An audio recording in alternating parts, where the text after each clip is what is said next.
ചെല്ലക്കൂടെ ഒരു മാലാഖ പ്രത്യക്ഷപ്പെട്ടു.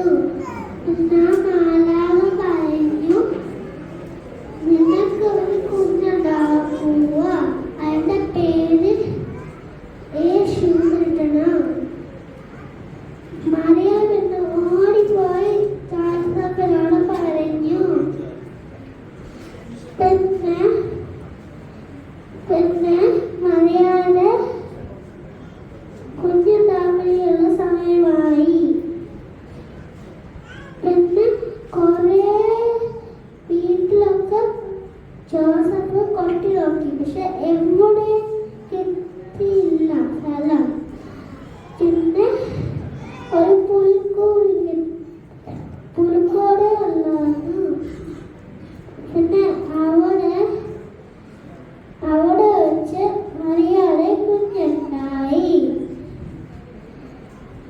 പിന്നെ ആട്ടിനെ